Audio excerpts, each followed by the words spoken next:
সাংসদ হিচাপে আৰু অসমৰ জনগণৰ হৈ আন্তৰিক শ্ৰদ্ধা আৰু উষ্ম আদৰণি জনাইছো।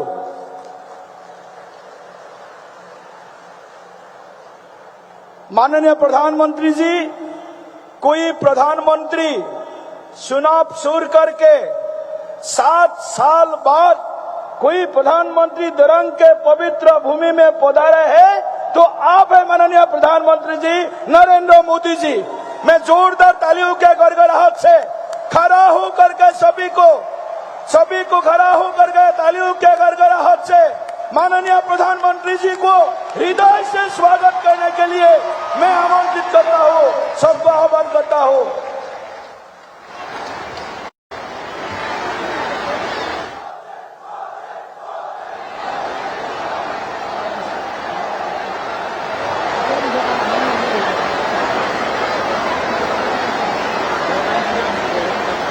আজি উপবিষ্ট অসমৰ সৰ্বকালৰ জনপ্ৰিয় কৰ্মদক্ষ আৰু নতুন অসম নিৰ্মাণৰ খনিকৰ আমাৰ সকলোৰে প্ৰিয় নেতা ডক্টৰ হিমন্ত বিশ্ব শৰ্মা ডাঙৰীয়াক আজি আমি স্বাগতম জনাইছো।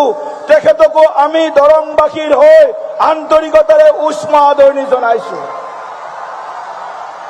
অসমৰ প্ৰাক্তন মুখ্যমন্ত্ৰী, কেন্দ্ৰীয় চৰকাৰৰ বন্দৰ জাহাজ আৰু জলপথ বিভাগৰ মাননীয় মন্ত্ৰী, আমাৰ সকলোৰে প্ৰিয় নেতা শ্ৰদ্ধেয় সৰ্বানন্দ সোণোৱাল ডাঙৰীয়াকো আজি মঞ্চত আমি স্বাগতম জনাইছো। মাননীয় মন্ত্ৰী কেশৱ মহন্ত ডাঙৰীয়া, মাননীয় মন্ত্ৰী জয়ন্ত মল্ল বৰুৱা ডাঙৰীয়া, চিপাঝাৰ সমষ্টিৰ জনপ্ৰিয় বিধায়ক ডক্টৰ পৰমানন্দ ৰাজবংশী ডাঙৰীয়া, মঙলদৈ সমষ্টিৰ বিধায়ক বসন্ত দাস ডাঙৰীয়া, মঙলদৈ সমষ্টিৰ প্ৰাক্তন বিধায়ক শ্ৰদ্ধেয় গুৰুজ্যোতি দাস ডাঙৰীয়া, আপোনালোককো আজি এই সভালৈ স্বাগতম জনাইছো। মাননীয় প্ৰধানমন্ত্ৰী ডাঙৰীয়া, আপুনি দৰঙক বহুত দিছে, আপুনি অসমক বহুত দিছে। ৭৫ বাৰতকৈ বেছি অসম তথা উত্তৰ পূৰ্বাঞ্চল ভ্ৰমণ কৰা, অসম তথা উত্তৰ পূৰ্বাঞ্চলৰ হৈ চিন্তা কৰা, লুক ইষ্ট পলিচিক এক্ট ইষ্ট পলিচলৈ যিজনে পৰিৱৰ্তন কৰিছে সেইজনা প্ৰধানমন্ত্ৰী হৈছে শ্ৰদ্ধেয় নৰেন্দ্ৰ মোদী ডাঙৰীয়া। আজি উত্তৰ পূৰ্বাঞ্চলত শান্তি আৰু প্ৰগতিৰ যি নেতৃত্ব দিছে, অসমক আজি আমি একো নিবিচাৰাকৈ, একো নোখোজাকৈ যিখিনি আমাক দিছে তাৰ বাবে অসমবাসীয়ে, কৃতজ্ঞ অসমীয়া জাতিয়ে আপোনাক আমি ধন্যবাদ আৰু কৃতজ্ঞতা জ্ঞাপন কৰিছো। দৰঙে একো বিচৰা নাছিল, কিন্তু দৰঙৰ বহুদিন ধৰি অভাৱ আছিলে। দৰঙত এখন মেডিকেল কলেজ হ'ব লাগে আৰু আজি মাননীয় প্ৰধানমন্ত্ৰী ডাঙৰীয়াই দৰং মেডিকেল কলেজৰ আজি শিলান্যাস কৰিব, BSc নাৰ্ছিং কলেজৰ শিলান্যাস কৰিব, GNM কলেজৰ আজি ইয়াত শিলান্যাস কৰিব। শ্ৰদ্ধেয় প্ৰধানমন্ত্ৰী ডাঙৰীয়া, আজি আপুনি আমাৰ কুৰুৱা নাৰেংগী যিখন দলঙৰ আমি প্ৰয়োজন অনুভৱ কৰি আছিলো, সেই দলংখনৰো আজি আপুনি শিলান্যাস কৰিব। গুৱাহাটী ৰিং ৰোড, যি গুৱাহাটী ৰিং ৰোড বহু দিনৰ পৰা আমাৰ সপোন হৈ আছিল, সেই সপোনকো আজি বাস্তৱ ৰূপ দিবলৈ আপুনি আমাৰ মাজত আহিছে। আমি আপোনাৰ পৰা একো নিবিচাৰো। দৰং আৰু ওদালগুৰি মোৰ সংসদীয় ক্ষেত্ৰ, দুয়োখন জিলা, दोनों जिला दरंग और उदालगुरी एस्पिरेशनल डिस्ट्रिक्ट है, आकांक्षित जिला है। आपके मार्गदर्शन में, आपके नेतृत्व में दोनों डिस्ट्रिक्ट कई सारे पैरामीटर्स में इस एस्पिरेशनल डिस्ट्रिक्ट का मानदंड से ऊपर जा रहा है। प्रधानमंत्री जी, मैं आपको वचन देता हूं, इस दरंग उदालगुरी में सभी कुछ साथ में लेकर के, जाति धर्म पंथ निर्विशेष से सब कुछ साथ में लेकर के आपके मार्गदर्शन में हम आगे बढ़ेंगे और दरंग और उदालगुरी को, विशेष करके दरंग को आने वाला समय में हमारे जो मन का इच्छा है, हमारे जो सपना है, वो सपना को आप आगे में पूरा करेंगे। बहुत बहुत धन्यवाद। सभी जनता को भी मैं हृदय से प्रणाम करता हूँ। मंगलदय दरंग के सभी वरिष्ठ नागरिकों को भी मैं हृदय से प्रणाम करता हूँ। मैं मातृमंडली को भी स्वागत करता हूँ, प्रणाम करता हूँ। युवा साथियों को प्रणाम करता हूँ। बहुत बहुत धन्यवाद। भारत माता की। धन्यवाद महोदय। अब मैं असम के लोकप्रिय मुख्यमंत्री डॉक्टर हिमंता बिस्वा शर्मा जी से विनम्र निवेदन करूंगी कि वे कृपया इस विशिष्ट सभा को संबोधित करें।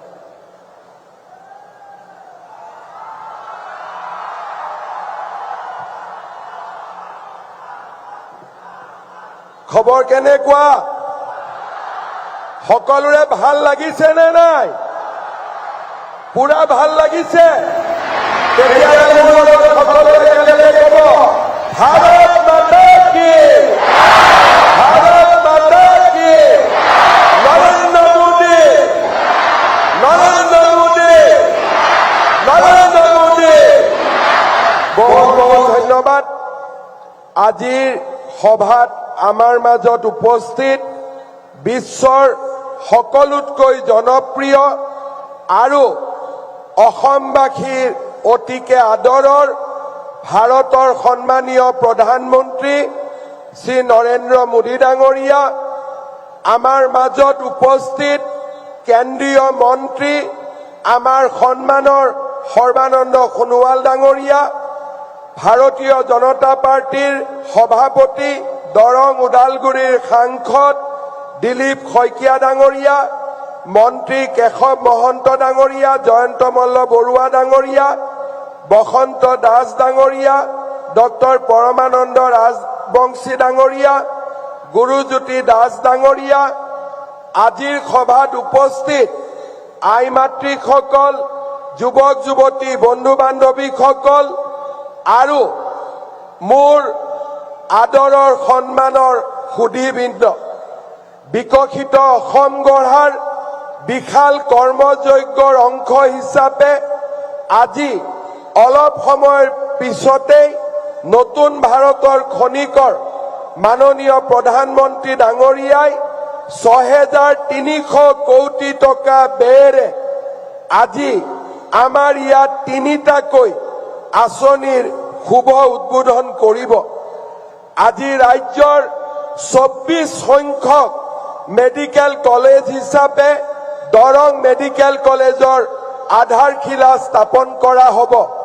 ৫৭০ কোটি টকাৰে নিৰ্মিত হ'বলগীয়া দৰং মেডিকেল কলেজত GNM স্কুল আৰু নাৰ্ছিং কলেজো সন্নিৱিষ্ট থাকিব। ৩ বছৰৰ ভিতৰত এই মেডিকেল কলেজৰ নিৰ্মাণৰ কাম আমি সম্পূৰ্ণ কৰিম আৰু দৰং জিলাৰ ৰাইজৰ এক বহুদিনীয়া অভাৱ আমি দূৰ কৰিব পাৰিম। শ্ৰদ্ধাৰ ৰাইজ, প্ৰধানমন্ত্ৰী ডাঙৰীয়াৰ আগ্ৰহত আজি গুৱাহাটী সমগ্ৰ দক্ষিণ পূব এছিয়াৰ দুৱাৰদলিত পৰিণত হৈছে। আমাৰ গুৱাহাটী মহানগৰীয়ে আজি দৰঙক স্পৰ্শ কৰিব। দৰং আৰু গুৱাহাটী আৰু মৰিগাঁও জিলাৰ সমন্বয় সাধনেৰে গুৱাহাটী ৰিং ৰোড নিৰ্মাণ কৰা হ'ব। ৪,৫৩০ কোটি টকাৰে এই ৰিং ৰোড নিৰ্মাণ হোৱাৰ লগে লগে গুৱাহাটী মহানগৰীয়ে দৰঙক স্পৰ্শ কৰিব, মৰিগাঁওক স্পৰ্শ কৰিব আৰু আমাৰ সমগ্ৰ অঞ্চলটোত এক নতুন দিগন্ত উন্মোচিত হ'ব।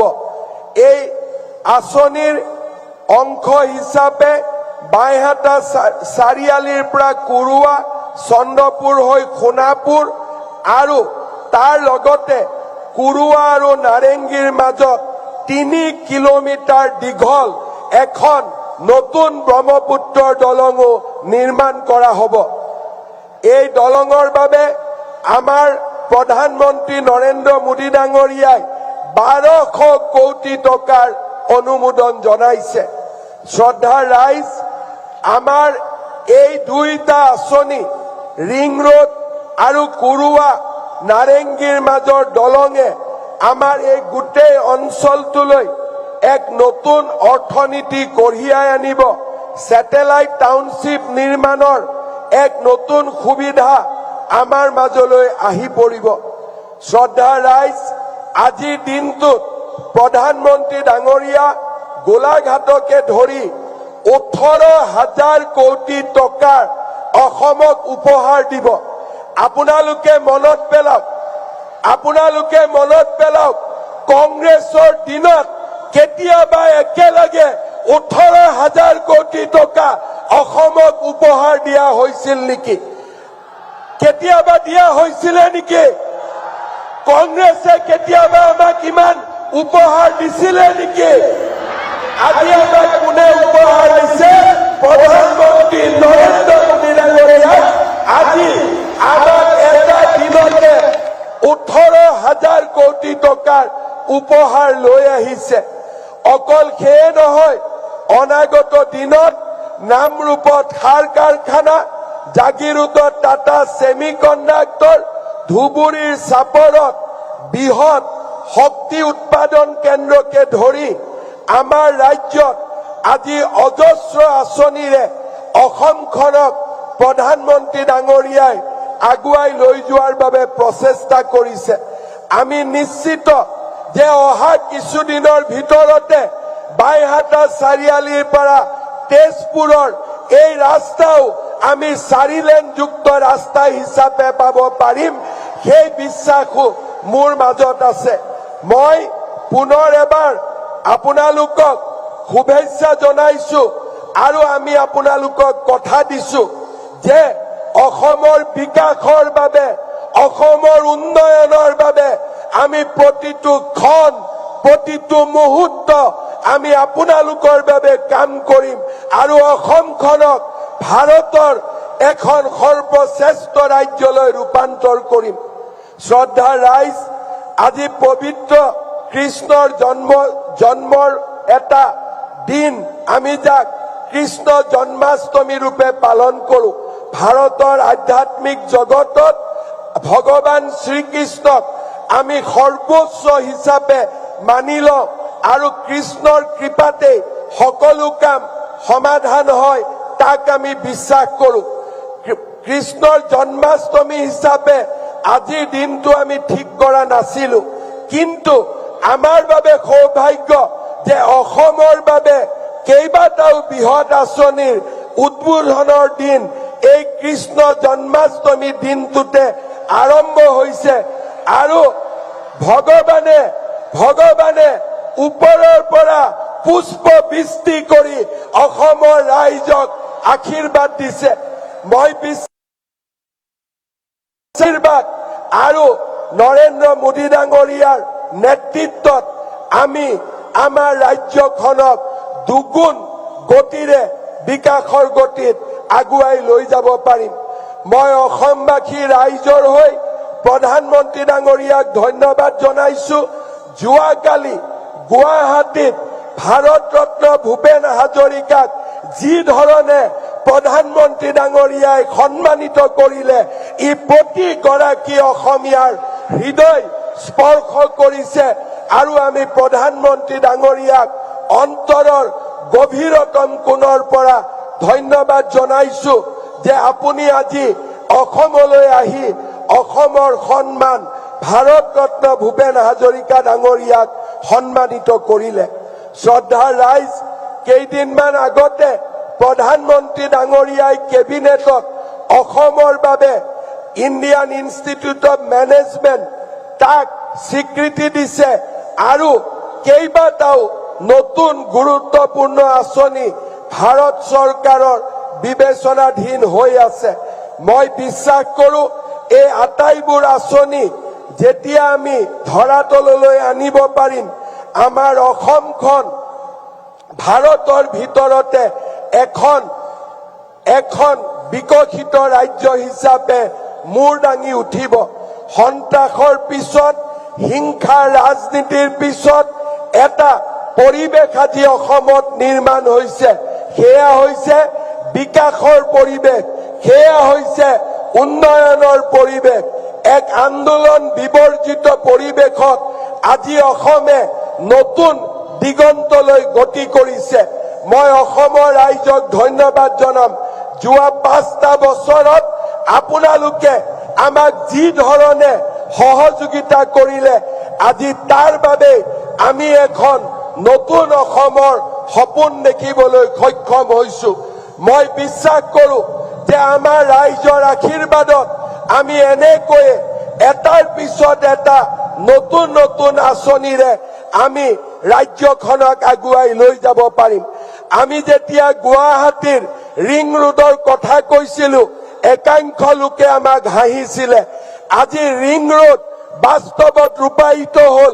নাৰেংগী কুৰুৱাৰ দলঙৰ কথা যেতিয়া আমি কৈছিলো একাংশ লোকে আমাক ইটিকিং কৰিছিলে, কিন্তু আজি নাৰেংগী কুৰুৱাৰ দলং বাস্তৱায়িত হল। গুৱাহাটী উত্তৰ গুৱাহাটীৰ দলঙৰ কথা যেতিয়া আমাক কৈছিলো মানুহে আমাক হাঁহিছিলে, কিন্তু জানুৱাৰী মাহত মই প্ৰধানমন্ত্ৰী ডাঙৰীয়াক আমন্ত্ৰণ জনাইছো গুৱাহাটী আৰু উত্তৰ গুৱাহাটীৰ দলঙৰো শুভ উদ্বোধনৰ বাবে। অৰ্থাৎ আজি অসমে নতুন দিনৰ প্ৰত্যাহ্বান গ্ৰহণ কৰিছে, নতুন আশা বুকুত বান্ধি এখন নতুন অসম নিৰ্মাণৰ দিশত আগবাঢ়িছে। যিসকলে আমাক বিৰোধিতা কৰে তেখেতসকলকো মই কব খুজিছো অসমৰ বিকাশৰ গতিত, অসমৰ উন্নয়নৰ গতিত হিমালয়ো যদি আহি সন্মুখত থিয় হয় আমি হিমালয়কো অতিক্ৰম কৰি আগবাঢ়ি যাম আৰু এখন নতুন অসম আমি নিৰ্মাণ কৰিম। পুনৰ এবাৰ আজিৰ এই দৰঙৰ পবিত্ৰ মাটিৰ পৰা, পবিত্ৰ ভূমিৰ পৰা মই অসমবাসী ৰাইজৰ হৈ প্ৰধানমন্ত্ৰী ডাঙৰীয়াক আকৌ এবাৰ অসম ভূমিলৈ আদৰণি জনাইছো। ৰাইজক অনুৰোধ কৰিম সকলোৱে নিজৰ মোবাইলৰ বেটাৰীৰ লাইট জ্বলাই প্ৰধানমন্ত্ৰী ডাঙৰীয়াক আপোনালোকে এবাৰ স্বাগত কৰক। সকলোৱে মোবাইলৰ লাইট জ্বলাই প্ৰধানমন্ত্ৰী ডাঙৰীয়াক থিয় হৈ আপোনালোকে সকলোৱে এই পবিত্ৰ ভূমিলৈ আকৌ এবাৰ স্বাগত কৰক। সকলোৱে কব ভাৰত মাতা কি নৰেন্দ্ৰ মোদী, নৰেন্দ্ৰ মোদী, নৰেন্দ্ৰ মোদী। বহুত বহুত ধন্যবাদ। জয় হিন্দ, বন্দে মাতৰম।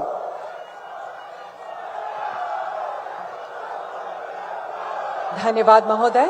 आपके सशक्त नेतृत्व और दूरदर्शी मार्गदर्शन ने असम को विकास और समृद्धि की नई दिशा एवं गति प्रदान की है। देवियों सज्जनों, यह हमारे लिए अत्यंत गौरव का क्षण है कि असम अब स्वास्थ्य क्षेत्र में एक नया इतिहास रचने जा रहा है। मैं माननीय प्रधानमंत्री श्री नरेंद्र मोदी जी से सादर अनुरोध करती हूं कि वे कृपया आभासी रूप से डोरोंग मेडिकल कॉलेज एंड हॉस्पिटल की आधारशिला रखें, जिसमें बीएससी नर्सिंग कॉलेज तथा जीएनएम स्कूल भी शामिल हैं।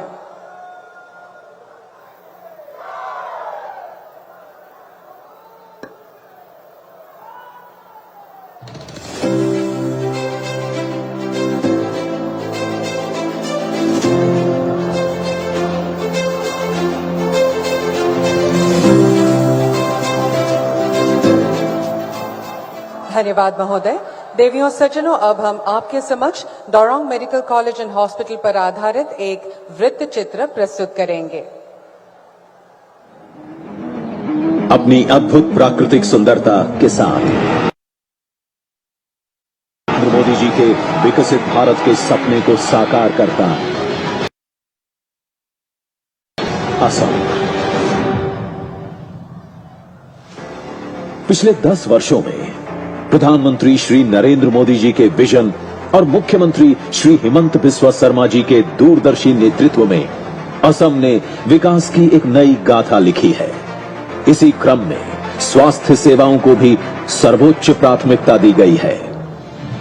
सरकार की कोशिश है कि इलाज के लंबी लंबी लाइनों से मुक्ति हो, इलाज के नाम पर होने वाली दिक्कतों से मुक्ति मिले। इसके लिए एक के बाद एक योजनाएं लागू की गई हैं। यही वन नेशन वन हेल्थ की भावना है। राज्य सरकार ने लगातार नए चिकित्सा संस्थान खोले हैं। आज असम में 15 मेडिकल संस्थान और अस्पताल पहले से कार्यरत हैं, जिनमें एम्स जैसे प्रतिष्ठित केंद्र भी शामिल हैं, जबकि 10 से अधिक नए संस्थानों का আজি আমাৰ ৰাজ্যখনত প্ৰায় 24খন নতুন মেডিকেল কলেজ নিৰ্মাণৰ কামত আমি অগ্ৰসৰ হৈছো। और अब इसी विकास यात्रा में एक और महत्वपूर्ण कदम उठाया गया है। दरंग मेडिकल कॉलेज एवं अस्पताल सहित जीएनएम स्कूल एवं बीएससी नर्सिंग कॉलेज का निर्माण। ये मेडिकल कॉलेज और अस्पताल असम का 25वां अत्याधुनिक चिकित्सा संस्थान होगा और 430 बेड्स के साथ मरीजों को उच्च गुणवत्ता वाली स्वास्थ्य सेवाएं प्रदान करेगा। यह अस्पताल 7 मंजिला होगा, जिसमें जनरल और इमरजेंसी आईसीयू के बेड्स, प्राइवेट वार्ड और नर्सेज हॉस्टल जैसी सुविधाएं उपलब्ध होंगी। आज हमारे यशस्वी प्रधानमंत्री श्री नरेंद्र मोदी जी द्वारा दरंग मेडिकल कॉलेज एवं अस्पताल सहित जीएनएम स्कूल एवं बीएससी नर्सिंग कॉलेज का शिलान्यास किया जा रहा है। प्रधानमंत्री श्री नरेंद्र मोदी जी का सपना है कि देश के हर जिले में एक मेडिकल कॉलेज हो और मुख्यमंत्री श्री हिमंत बिस्वा शर्मा जी के नेतृत्व में असम भी इस लक्ष्य को साकार करने की दिशा में निरंतर आगे बढ़ रहा है।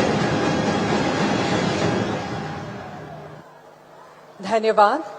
देवियों सज्जनों, क्षेत्रीय संपर्क और यातायात व्यवस्था को सुदृढ़ करने की दिशा में एक ऐतिहासिक कदम है ब्रह्मपुत्र नदी पर प्रस्तावित नारंगी कुरुआ पुल।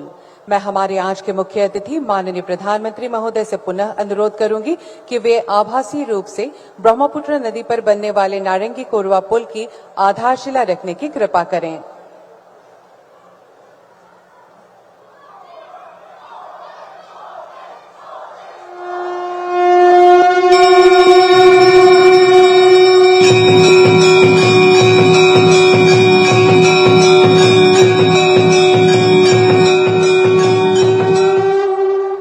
धन्यवाद महोदय। अब हम ब्रह्मपुत्र नदी पर प्रस्तावित नारंगी कुरुआ पुल पर आधारित एक वृत्त चित्र प्रस्तुत करेंगे। हमारे माननीय प्रधानमंत्री श्री नरेंद्र मोदी जी के विजनरी नेतृत्व में पूरे देश में लास्ट माइल कनेक्टिविटी से ईज ऑफ लिविंग और ईज ऑफ डूइंग बिजनेस प्रदान करने के लिए नदियों पर पुलों का निर्माण तेजी से किया जा रहा है। असम को भी इसका लाभ मिला है। 2014 तक ब्रह्मपुत्र नदी पर केवल 3 ब्रिज थे, जिनकी संख्या आज 6 हो गई है। ब्रह्मपुत्र नदी असम के लिए महत्वपूर्ण जीवन रेखा है, जो कृषि, परिवहन और जैव विविधता को बढ़ावा देती है। आज हमारे माननीय प्रधानमंत्री श्री नरेंद्र मोदी जी इसी ब्रह्मपुत्र नदी पर कुरुवा से नारंगी के बीच करीब 1200 करोड़ रुपए की लागत से बनने वाले 2.9 किलोमीटर लंबे पुल का शिलान्यास कर रहे हैं। ये पुल उत्तर और दक्षिण गुवाहाटी के बीच बेहतर संपर्क प्रदान करेगा, जिससे गुवाहाटी शहर के विस्तार में और अधिक बल मिलेगा। शहर में भीड़ भाड़ और ट्रैफिक जैम को खत्म करेगा। सोनापुर और इसके आसपास के क्षेत्रों के लोगों को दरंग पहुंचने में लगभग 2 से 2.5 घंटे लगते हैं, लेकिन इस पुल के बनने के बाद उन्हें केवल 25 से 30 मिनट ही लगेंगे। से कुरुआ तक जाना सही है। कुरुआ से नया ब्रह्मपुत्र का पुल से वो नारंगी तक आना चाहिए। इस पुल से ओरांग टाइगर रिजर्व और पोबितरा वन्य जीव अभयारण्य तक भी वन्य जीव प्रेमियों को पहुंचना आसान होगा। साथ ही जागी रोड में विकसित हो रहे पूर्वोत्तर भारत के प्रथम सेमीकंडक्टर प्लांट की पहुंच भी सुगम होगी, जिससे भविष्य में गुवाहाटी शहर, दरंग जिला, कामरूप जिले से रोजगार हेतु आवाजाही आसान होगी। 2018 में असम की इकोनॉमी 3.25 लाख करोड़ रुपए की थी। आज असम करीब 6 लाख करोड़ रुपए की इकोनॉमी वाला राज्य बन गया। 6 सालों में असम की इकोनॉमी की वैल्यू डबल हो गई है। ये डबल इंजन की सरकार का डबल इफेक्ट है। प्रधानमंत्री जी के नेतृत्व में असम की डबल इंजन सरकार असम को पूर्वोत्तर भारत का एक महत्वपूर्ण इकोनॉमिक हब बनाने की ओर तेजी से अग्रसर है। धन्यवाद रिंग रोड परियोजना असम तथा पूर्वोत्तर भारत के लिए बुनियादी ढांचे के क्षेत्र में एक अत्यंत महत्वपूर्ण और सकारात्मक परिवर्तनकारी कदम है कि वे कृपया अपने कर कमलों द्वारा आभासी रूप में गुवाहाटी रिंग रोड परियोजना की आधारशिला रखें।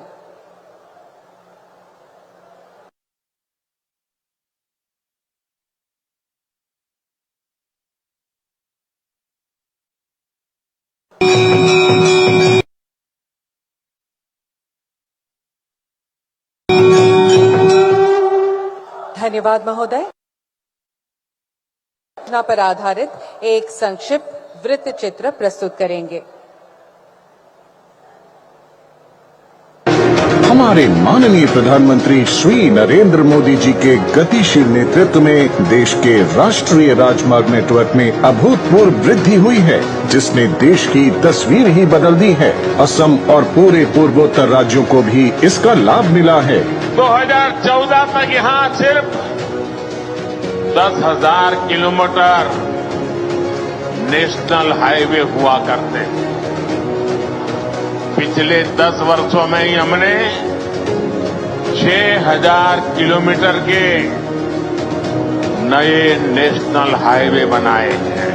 आज माननीय प्रधानमंत्री जी 4,530 करोड़ रुपए की लागत की गुवाहाटी रिंग रोड परियोजना का शिलान्यास कर रहे हैं, जिसकी कुल लंबाई 118.53 किलोमीटर है। मेरा बहुत दिन से सपना है कि गुवाहाटी का रिंग रोड बने, मतलब जो 6 लेन हाईवे आज खानापारा से जालुकबाड़ी तक हो रहा है, वो बाईहाटा सारियाली होना चाहिए, वहां से कुरुआ तक जाना चाहिए।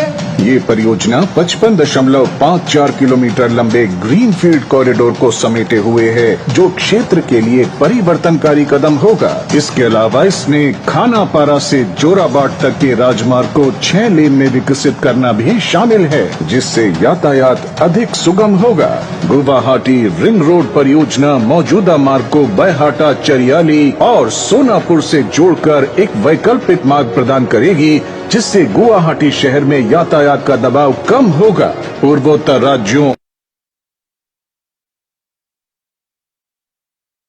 से अपर असम का चाय उद्योग, नुमालीगढ़ रिफाइनरी, जागी रोड के सेमीकंडक्टर हब एवं पूर्वोत्तर राज्यों तक देश के अन्य क्षेत्रों से पहुंच आसान होगी, जिससे व्यापार, वाणिज्य, अभूतपूर्व विकास निश्चित है। हमारे माननीय प्रधानमंत्री जी के नेतृत्व में असम की डबल इंजन सरकार असम को देश का अग्रणी आर्थिक और वाणिज्यिक केंद्र बनाने की दिशा में तेजी से अग्रसर है। धन्यवाद।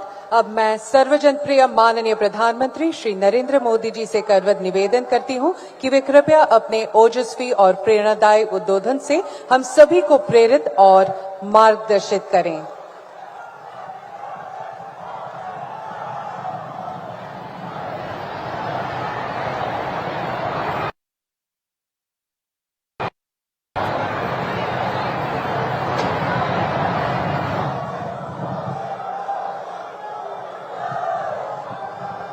भारत माता की, भारत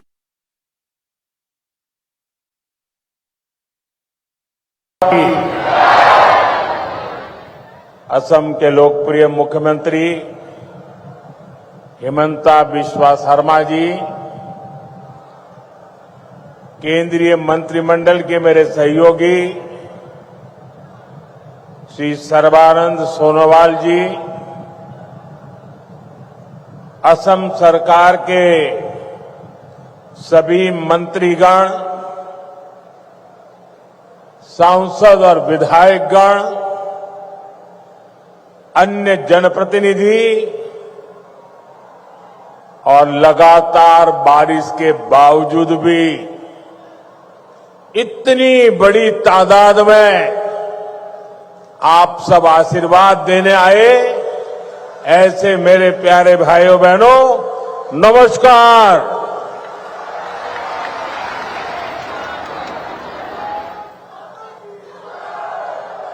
अहोमार विकास যাত্রার এই ऐतिहासिक दिनटुत दरभंगा सिर लौकते हमाग्र ओहोमबासिक में आंतरिक उलोगारू अभिनंदन जोनाइशो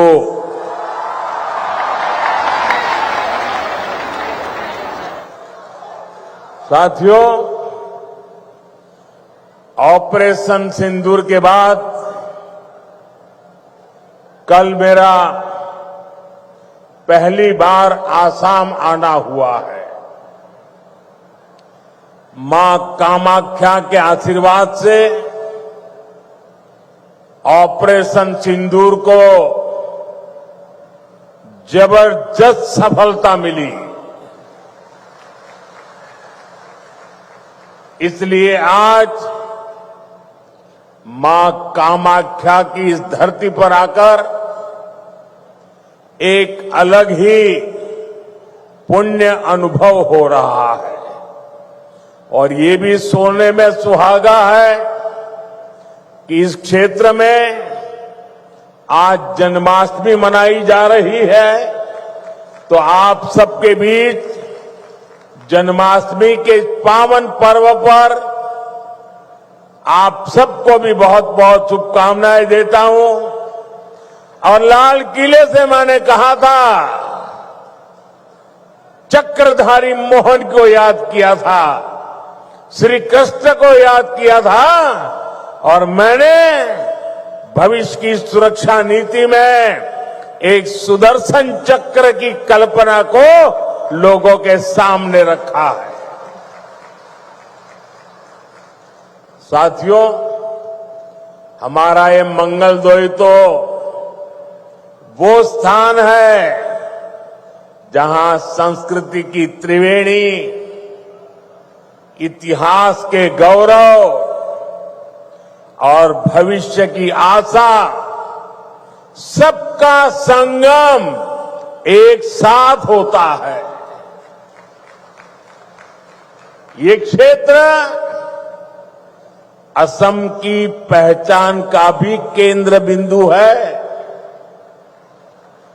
प्रेरणा और पराक्रम से भरी इस भूमि पर आप सभी जनता जनार्दन के दर्शन करने का सौभाग्य पाकर मैं धन्य हूं। भाइयों और बहनों, कुछ दिन पहले ही हमने भारत रत्न सुधा कंठो भूपेन हजारी जी का जन्म दिवस मनाया है। कल उनके सम्मान में हुए एक बहुत बड़े कार्यक्रम का हिस्सा बनने का अवसर मुझे मिला। असम की ऐसी महान संतानों ने, हमारे पूर्वजों ने जो सपना देखा था, आज बीजेपी की डबल इंजन सरकार उसको पूरी ईमानदारी से पूरा करने में जुटी है। भाइयों बहनों, कल जब मैं भूपेन दा की जन्म शताब्दी दिवस के कार्यक्रम में था, तो रात को मुझे मुख्यमंत्री जी ने एक बात बताई और आज सुबह मुझे वो वीडियो भी दिखाया। ये देख करके मुझे बहुत गहरी चोट पहुंची।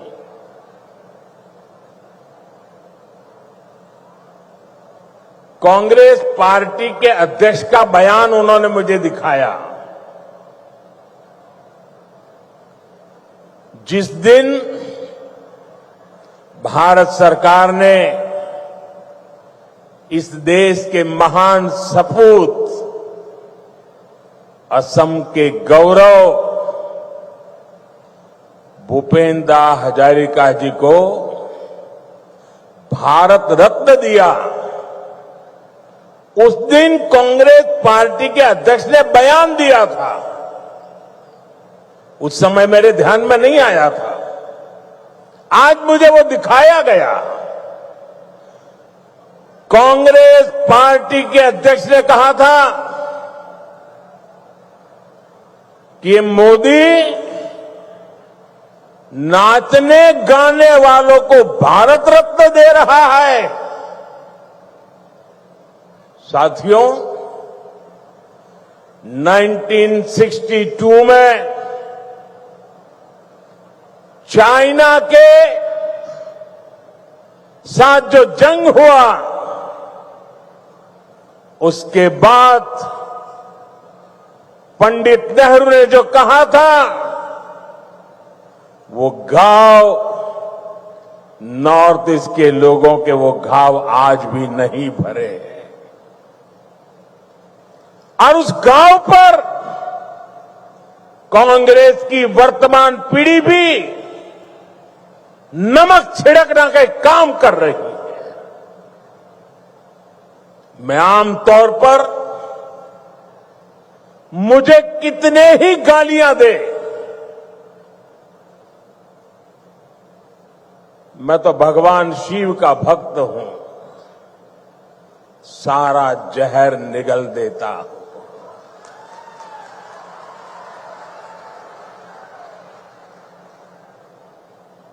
लेकिन बेशर्मी के साथ जब किसी और का अपमान होता है तो मुझसे रहा नहीं जाता है। आप मुझे बताइए, भूपेंद्र को भारत रत्न देने का मेरा निर्णय सही है कि नहीं है? पूरी ताकत से बताइए, सही है कि नहीं है? भूपेंद्र को भारत रत्न दिया, उसका कांग्रेस ने मखौल उड़ाया, वो गलत किया कि नहीं किया? असम के बेटे का, भारत के सपूत का कांग्रेस ऐसे अपमान करती है, बहुत दर्द होता है।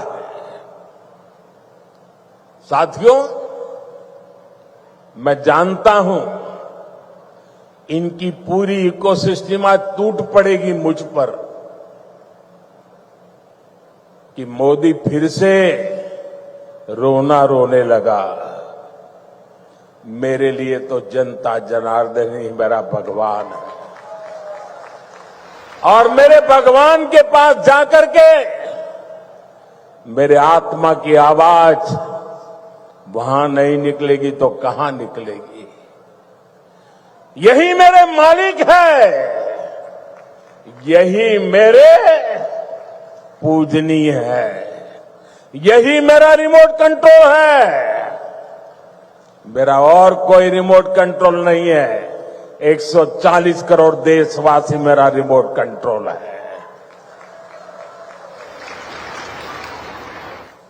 और इनका तो अहंकार इतना है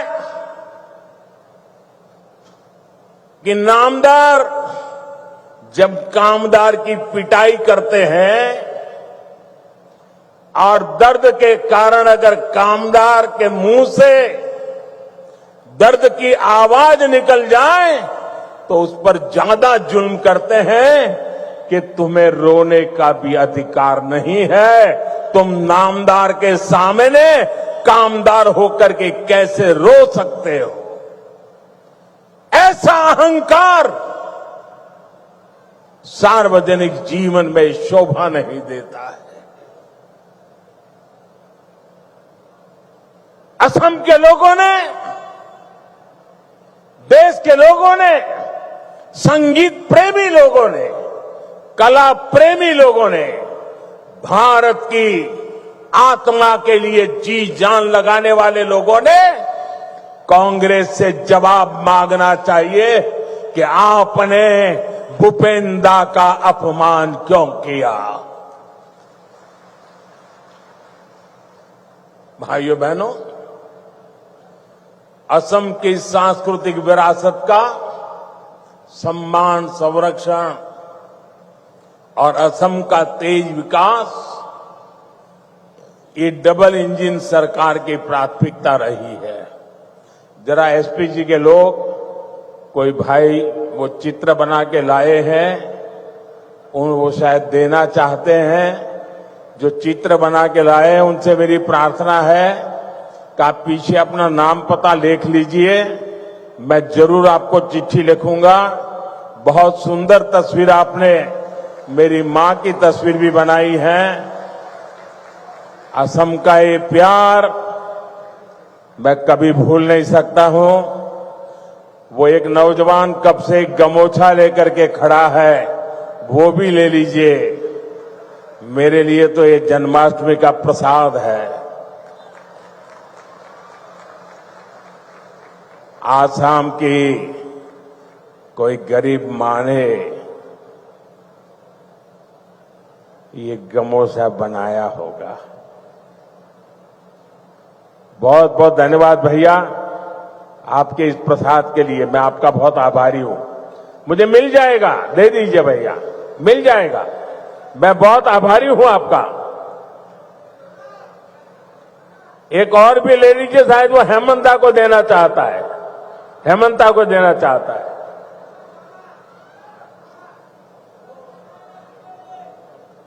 ठीक है, जहां जाना है सही जगह पे जाएगा। बहुत आपका प्यार के लिए धन्यवाद नौजवान।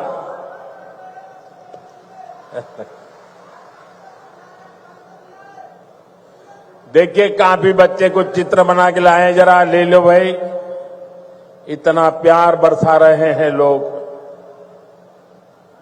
ये छोटे छोटे बालक,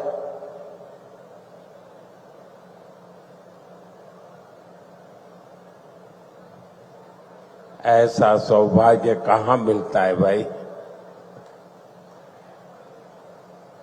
थैंक यू दोस्त, थैंक यू भैया, थैंक यू। आप दोनों भाई हैं क्या? नहीं? वाह, तो दोनों काली टी शर्ट पहन के आए हैं। लेकिन बहुत बहुत धन्यवाद दोस्तों। साथियों, सरकार और असम वासियों के साझा प्रयासों से आज असम देश और दुनिया में धूम मचा रहा है। देखिए भाई, ये बेटी कुछ लेके आई है, ले लीजिए। बेटी को तो बिल्कुल निराश नहीं कर सकते। थैंक यू बेटा। बेटे, अपना नाम लिखा है पीछे? अगर नाम लिखा है तो मैं चिट्ठी लिखूंगा। अपना नाम पता लिख दो बेटा।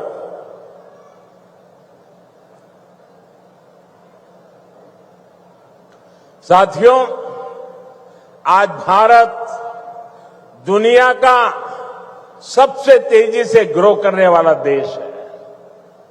वहीं असम भी देश के सबसे तेजी से ग्रो करने वाले राज्यों में एक बन गया है। एक समय था जब असम विकास में पिछड़ा हुआ था, देश के साथ कदम ताल नहीं कर पा रहा था। लेकिन आज असम करीब करीब 13% की ग्रोथ रेट से आगे बढ़ रहा है। बेटा, बहुत बहुत धन्यवाद। साथियों, 30% ग्रोथ, 13% ग्रोथ, ये बहुत बड़ी अचीवमेंट है। ये आपकी अचीवमेंट है। हो जाए ताली आज आपके नाम पर। हमारे नाम पर तो आप बहुत तालियां बजाते हैं। मैं आज आपके पसीने पर ताली बजाना चाहता हूं।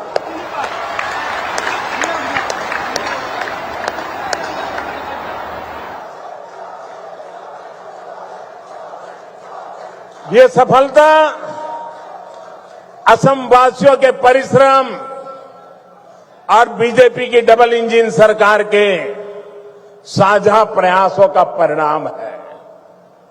मुझे खुशी है कि असम की जनता इस पार्टनरशिप को लगातार मजबूत कर रही है। इसलिए तो हर चुनाव में हेमंता जी और उनकी टीम को बार बार भारी समर्थन मिल रहा है। हाल में हुए पंचायत चुनावों में भी असम ने हम सभी को ऐतिहासिक विजय दिलाई है, अपना आशीर्वाद दिया है। साथियों, भाजपा सरकार असम को भारत के विकास का ग्रोथ इंजन बनाने के लक्ष्य के साथ काम कर रही है। आज का ये कार्यक्रम भी हमारी इसी संकल्प का हिस्सा है।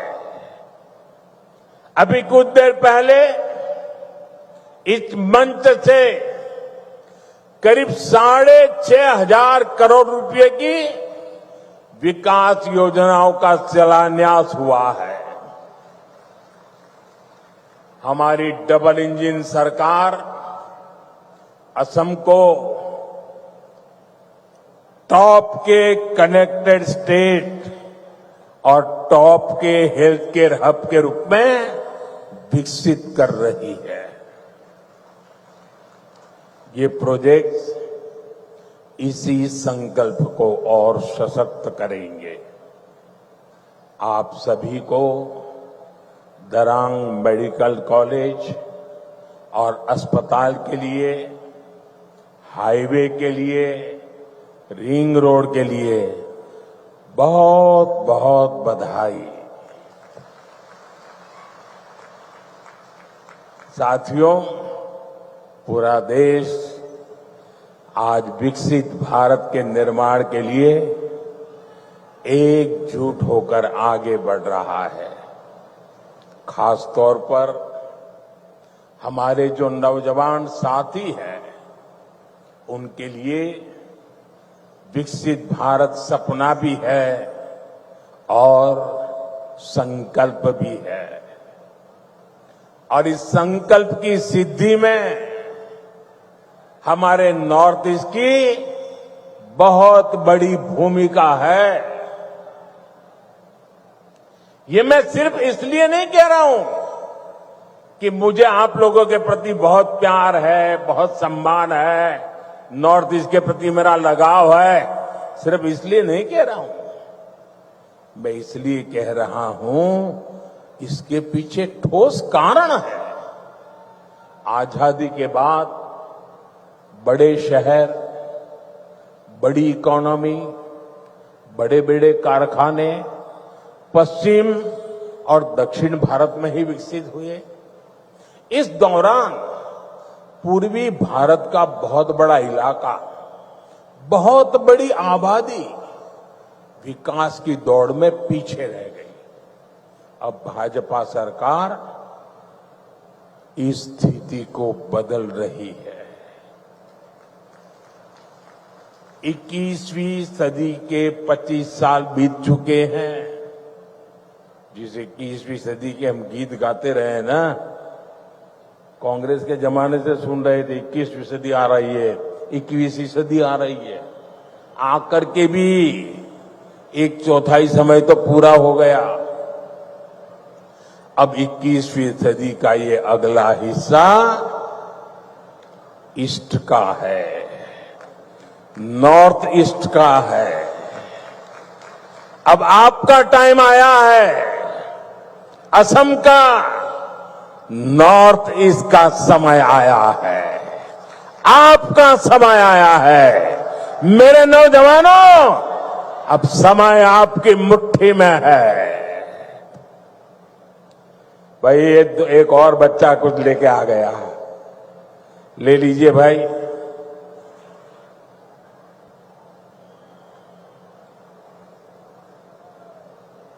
अब ये लोग भी मेरी मुसीबत जान लेते हैं। मां का चित्र लेके आते हैं तो मन करता है बस ले लूं।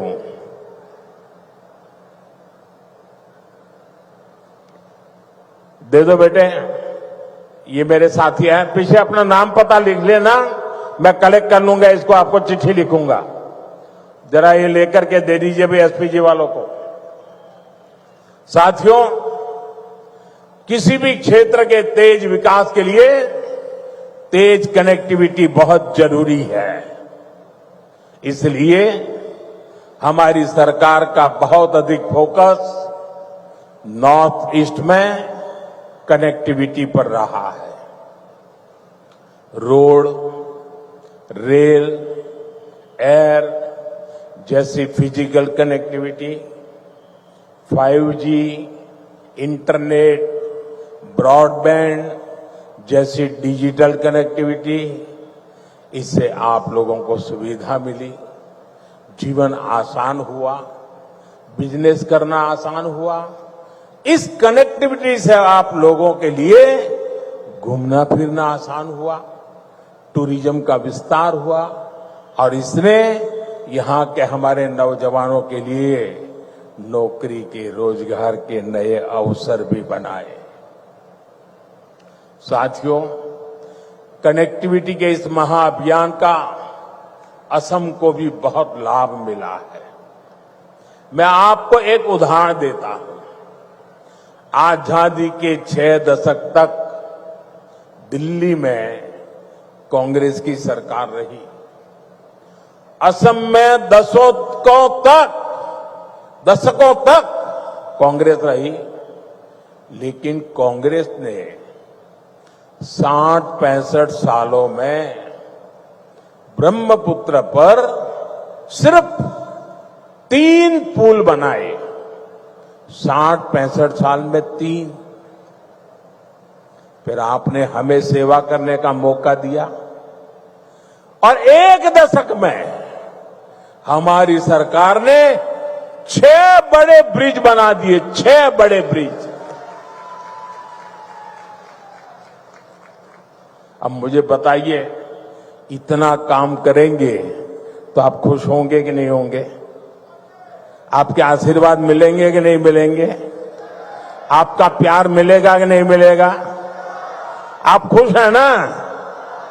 मैं और भी काम करना चाहता हूं, बस आशीर्वाद देते रहिए।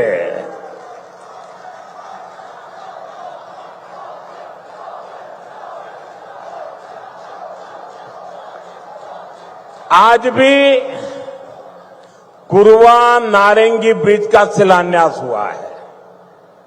इस ब्रिज से गुवाहाटी और दरांग के बीच की दूरी कुछ ही मिनट की हो जाएगी।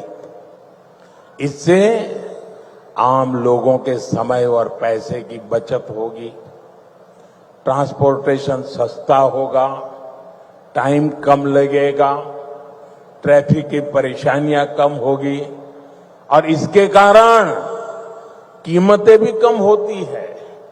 साथियों, नई रिंग रोड से आपको बहुत फायदा होगा। जब ये बन जाएगी तो ऊपरी आसाम की तरफ जाने वाली गाड़ियों को शहर में आने की जरूरत ही नहीं पड़ेगी। ये ring road 5 national highway, 2 state highway, 1 airport, 3 railway station और 1 इनलैंड वाटर टर्मिनल को आपस में जोड़ने का काम करेगा। यानी असम में पहली बार सीमलेस मल्टी मॉडल कनेक्टिविटी का पूरा नेटवर्क होनेगा। ये है डबल इंजन की बीजेपी सरकार का विकास का मॉडल। साथियों, हम आज की नहीं बल्कि अगले 25-50 साल की जरूरतों के मुताबिक देश को तैयार कर रहे हैं,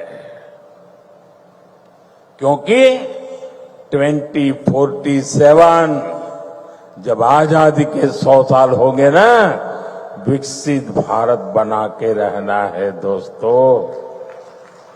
आपके लिए बनाना है, आपके बच्चों के लिए बनाना है, नौजवानों के उज्जवल भविष्य के लिए बनाना है।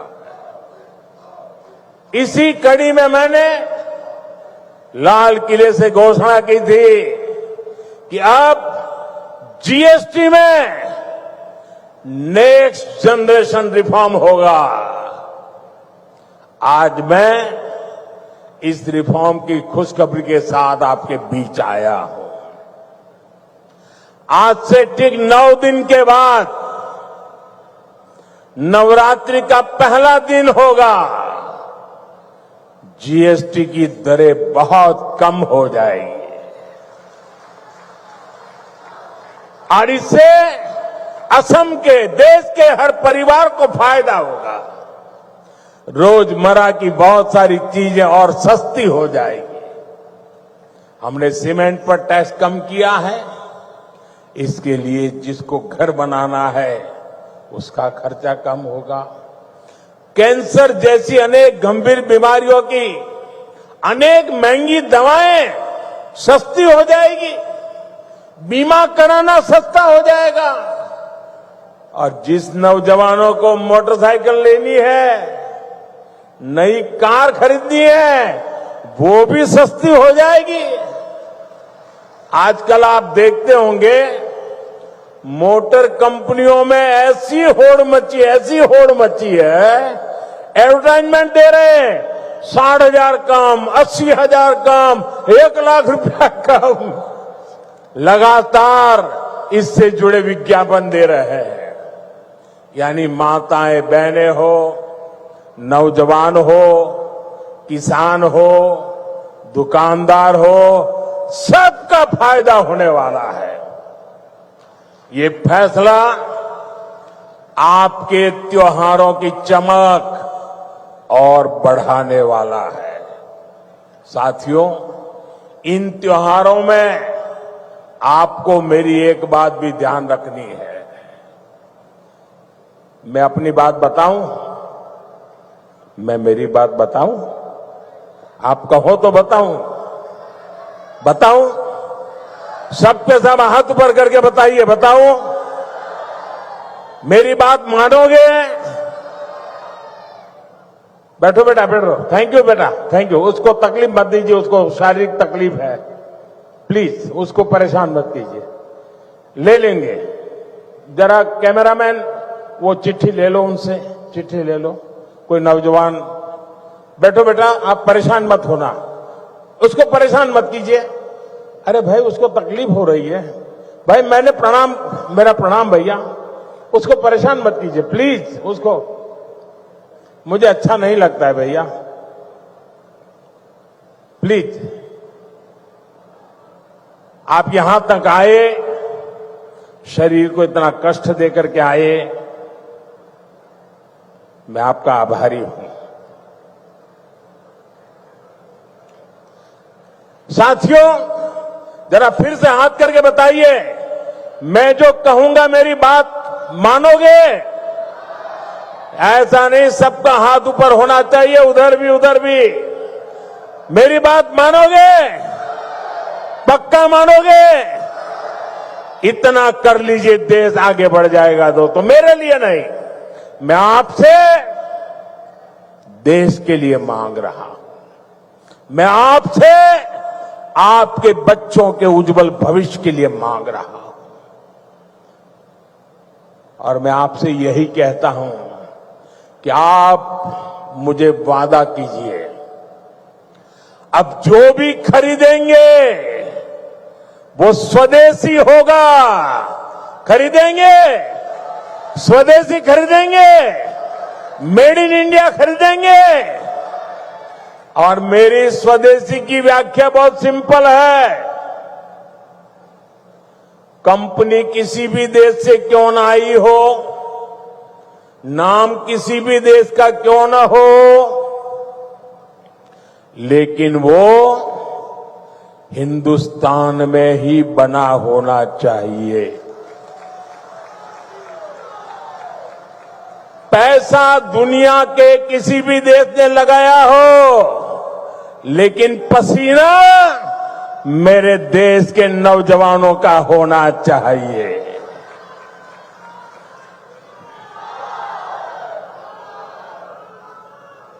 उस जोश ही मेड इन इंडिया होगा, उसमें मेरे भारत की मिट्टी की महक होनी चाहिए। ऐसा सामान खरीदेंगे रे, खरीदेंगे रे? जरा हाथ ऊपर करके बताइए, खरीदेंगे रे? सबके साथ जोर से बताइए, खरीदेंगे? जोर से बताइए, खरीदेंगे? किसी को गिफ्ट देना है तो स्वदेशी देंगे। और जो दुकानदार माल बेचता है, मैं उसको कहना चाहता हूं, दुकान पे बोर्ड लगाइए। लगाएंगे? अपने गांव की हर दुकान पे बोर्ड लगाएंगे। उस पर बोर्ड लगाइए, गर्व से कहो ये स्वदेशी है। गर्व से कहो ये स्वदेशी है। देखिए, स्वदेशी की ताकत मैं बताता हूं। करीब 50 साल पहले की बात,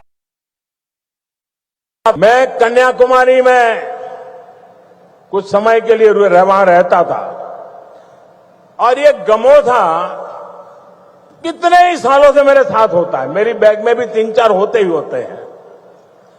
तो ऐसे ही मैं कन्याकुमारी में एक गमोछा ऐसे लगा के घूम रहा था, तो दूर से कुछ लोग दौड़ के आए और मुझे नमस्ते करके पकड़ा। बोले, आप आसाम से हैं? मैंने कहा, नहीं, मैं तो गुजरात से हूं। नहीं, बोले, गमोछा देखा ना, इसलिए आपको हमने पकड़ा। ये ताकत होती है मिट्टी की, स्वदेशी की ये ताकत होती है। कोई पहचान नहीं थी, लेकिन आसाम के लोगों का उस दिन मुझ पर इतना प्यार उमड़ गया क्योंकि मेरे गले में गमोछा था। दोस्तों, ये ताकत होती है। और इसलिए मैं कहता हूं, आप मुझे वादा करिए, हम स्वदेशी खरीदेंगे। वोकल फॉर लोकल, लोकल के लिए वोकल हो, इसके लिए हम सबका प्रयास देश को मजबूत करेगा। साथियों, बीते सालों में एक और सेक्टर में बहुत बड़ा काम देश में हुआ है। ये सेक्टर है हेल्थ केयर का, आरोग्य का। हमारे अस्पताल होते थे तो बड़े शहरों में, वहां इलाज कराने जाते थे तो बहुत महंगा पड़ता था। हमने एम्स का, मेडिकल कॉलेजों का नेटवर्क देश के कोने कोने तक फैला दिया। अब बैठिए भैया, मुझे आप अपने बोलने दीजिए। अब बैठिए, आप बैठिए, आप बैठिए, आप बैठिए। अरे, उसको परेशान कर रहे हैं आप लोग। भाई कैमरामैन, उनसे चिट्ठी ले लेना। मेरे इन दिव्यांग भाइयों को क्यों परेशान करते हैं आप? थैंक यू दोस्त।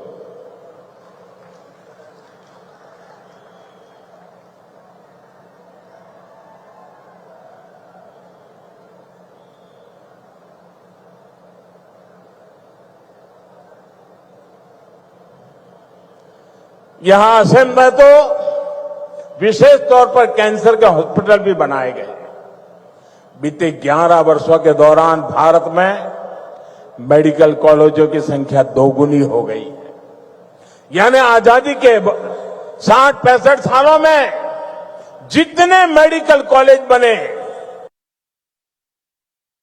बीते 11 वर्षों में बनाए हैं। बताइए, 60-70 साल में जो काम हुआ है ना, वो हमने 10-11 साल में कर दिया है। दोस्तों, यहां असम में भी 2014 से पहले सिर्फ 6 मेडिकल कॉलेज थे। अब जब दरांग में मेडिकल कॉलेज भी बनकर तैयार हो जाएगा तो यहां 24 मेडिकल हो जाएंगे, मेडिकल कॉलेज हो जाएंगे। आपको भी पता है, जब मेडिकल कॉलेज बनता है तो इलाज की बेहतर व्यवस्था बनने के साथ ही ज्यादा से ज्यादा नौजवानों को डॉक्टर बनने का भी अवसर मिलता है। पहले मेडिकल सीटों की कमी की वजह से बहुत बड़ी संख्या में हमारे युवा डॉक्टर नहीं बन पाते थे। बीते 11 साल में देश में मेडिकल सीटों की संख्या 2 गुने से ज्यादा हो गई है। इतना ही नहीं, हमने एक और लक्ष्य रखा है। आने वाले 4-5 सालों में हम मेडिकल की 1 लाख नई सीटें जोड़ने जा रहे हैं। 1 लाख नई सीटें, 1 लाख नौजवानों को डॉक्टर बनाएंगे। साथियों, ये हम ऐसे काम करते हैं, अगर इस देश में 3 करोड़ लखपति दर्जे बनाने का काम करते हैं तो 1 लाख नए डॉक्टर बनाने का भी काम करते हैं। साथियों, असम देशभक्तों की भूमि है।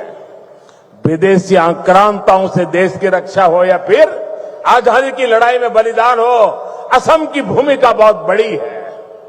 पथरू घाट का किसान सत्याग्रह देश भला कैसे भूल सकता है। वो ऐतिहासिक स्थान यहां से ज्यादा दूर नहीं है।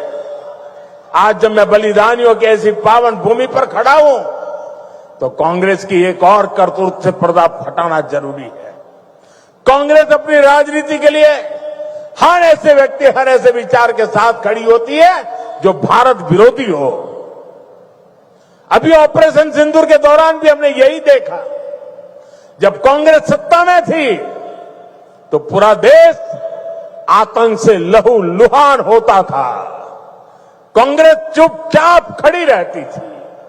आज हमारी सेना ऑपरेशन सिंदूर करती है, पाकिस्तान के कोने कोने में आतंक के आकाओं को उखाड़ फेंकती है, लेकिन कांग्रेस देश की सेना के बजाय पाकिस्तान की सेना के साथ खड़ी हो जाती है।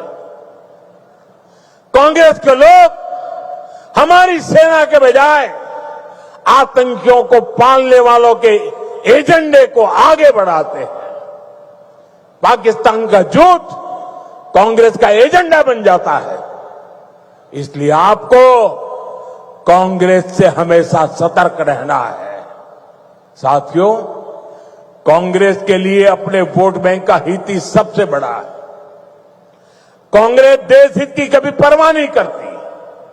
आज कांग्रेस देश विरोधियों की, घुसपैठियों की भी बहुत बड़ी रक्षक बन चुकी है।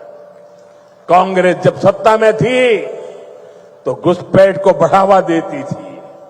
और कांग्रेस चाहती है कि इस घुसपैठिए हमेशा के लिए भारत में ही बस जाए और भारत का भविष्य घुसपैठिए तय करे। एक समय में मंगलदोई ने असम की पहचान बचाने के लिए अवैध घुसपैठ के खिलाफ, लेकिन पहले की कांग्रेस सरकार ने आप लोगों को इसकी भी सजा दी है, आपसे इसका बदला लिया है।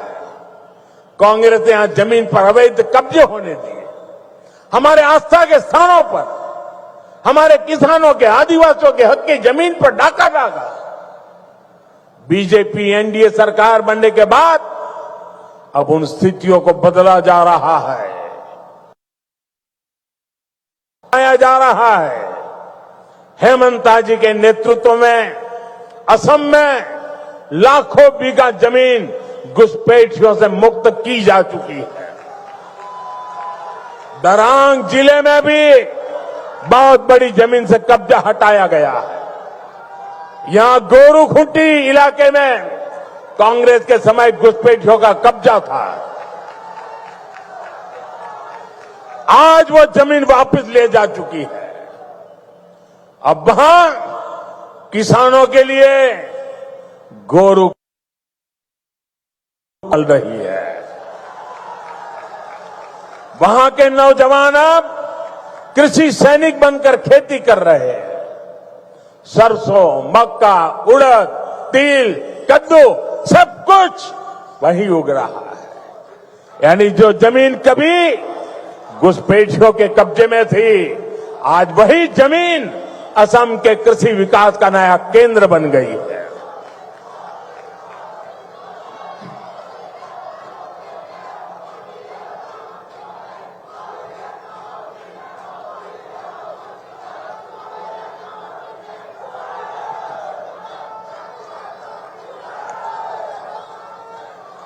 साथियों, भाजपा की सरकार घुसपैठियों को देश के साधनों संसाधनों पर कब्जा नहीं करने देगी। भारत के किसानों, भारत के नौजवानों, हमारे आदिवासियों का हक हम किसी को नहीं छीनने देंगे। ये घुसपैठिए हमारी माताओं, बहनों, बेटियों के साथ अत्याचार करते हैं, ये नहीं होने दिया जाएगा। घुसपैठियों के माध्यम से बॉर्डर के इलाकों में डेमोग्राफी बदलने की साजिशें चल रही है। ये राष्ट्रीय सुरक्षा के लिए बहुत बड़ा खतरा है। इसलिए अब देश में एक डेमोग्राफी मिशन शुरू किया जा रहा है। भाजपा का लक्ष्य है घुसपैठियों से देश को बचाएंगे, घुसपैठियों से देश को मुक्ति दिलाएंगे। और मैं उन राजनेताओं को भी कहना चाहता हूं, आप जो चुनौती लेकर के मैदान में आए ना, बस सुना तान करके उस चुनौती को स्वीकार करता हूं। और लिख लो, मैं देखता हूं घुसपैठियों को बचाने में तुम कितनी ताकत लगाते हो और घुसपैठियों को हटाने में हम कैसे अपना जीवन लगा देते हैं। हो जाए मुकाबला। घुसपैठियों को बचाने के लिए निकले हुए लोगों को भुगतना पड़ेगा। मेरे शब्द सुन के रखो, ये देश उनको माफ नहीं करेगा। साथियों, असम की विरासत को बचाना, असम का तेज विकास करना, इसके लिए हमें मिलकर काम करना है। हमें असम को, नॉर्थ ईस्ट को विकसित भारत का ग्रोथ इंजन बनाना है। एक बार फिर विकास परियोजनाओं के लिए आप सभी को मैं शुभकामनाएं देता हूं। मेरे साथ बोलिए, भारत माता की। दोनों हाथ ऊपर करके पूरी ताकत से निकालनी चाहिए आवाज। भारत माता की, भारत माता की, भारत माता की, भारत माता की, भारत माता की। बहुत बहुत धन्यवाद। महोदय, आपके अमूल्य वक्तव्य के लिए हम हृदय से धन्यवाद एवं आभार प्रकट करते हैं।